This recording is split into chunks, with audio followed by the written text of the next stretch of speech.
Bonjour à tous chers amis, good morning or good evening everyone. This is Adrian from ispeakspoken.com. C'est Adrien de ispeakspoken. Alors, aujourd'hui je suis de nouveau dans ce magnifique, en tout cas cet agréable décor d'un beau parc à Istanbul. Et j'en profite pour vous poser une question toute simple et j'ai jamais fait de vidéo là-dessus. On va en parler de plus en plus sur la chaîne parce que je sais que c'est important. C'est tout ce qui concerne les examens de certification, donc TOEIC, TOEFL, BULATS, etc.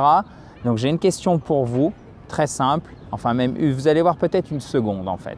Première question, est-ce que vous avez déjà passé un examen pour faire certifier votre anglais? Ok? Si oui, lequel, quelle note avez-vous eu et comment vous êtes-vous préparé, d'accord? Donc, est-ce que vous avez déjà passé un examen pour certifier votre niveau d'anglais? Quel résultat avez-vous eu et comment vous y êtes pris pour préparer cet examen? Si vous ne l'avez pas encore fait, est-ce que c'est quelque chose que vous envisagez de faire? Lequel voudriez-vous faire? Est-ce que ça va être par exemple le TOEIC, d'accord?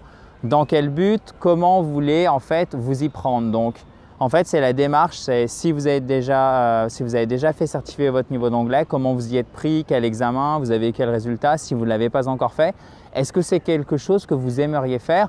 Et donc, en fait, par extension, est-ce que vous aimeriez que je fasse des vidéos dans ce sens sur tous ces examens, puisque j'en ai moi-même passé pas mal. J'ai passé le TOEFL, le TOEIC, le CFE qui certifie le niveau C2.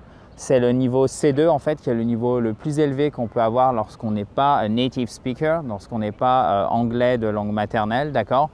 Donc, est-ce que vous voudriez que je fasse des vidéos là-dessus? Et en fonction de vos retours, en fait, si beaucoup d'entre vous, je vois que beaucoup réagissent et me disent « Ok, je suis enthousiaste parce que j'en ai besoin, c'est quelque chose qui pourrait me servir, là je ferai des vidéos, sinon je laisserai de côté. » Voilà. Donc, c'est un appel pour vous, tout simplement. Si ça vous intéresse, dites-le moi et dites-moi qu'est-ce que vous avez fait en fonction de ces examens, si vous les avez déjà passés ou si vous ne les avez pas encore passé, ça va peut-être être bientôt le cas. Dans ce cas-là, par anticipation, recevez tous mes vœux de réussite.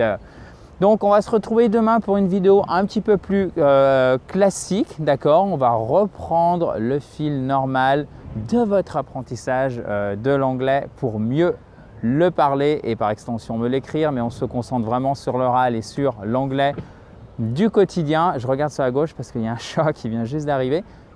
Ok, a cat is coming. Un chat est en train de venir. Vous voyez l'utilisation du présent progressif. A cat is coming. Un chat est en train d'arriver. Vous voyez, en français, on n'aura que notre présent simple. Un chat arrive. Sinon, on est obligé de rajouter en train de. Voilà. Bon, maintenant qu'il s'est éloigné, il est temps pour moi, d'ailleurs, peut-être que vous le voyez, de conclure cette vidéo et de vous dire tout simplement, chers amis, à demain. Talk to you tomorrow, guys. Bye bye.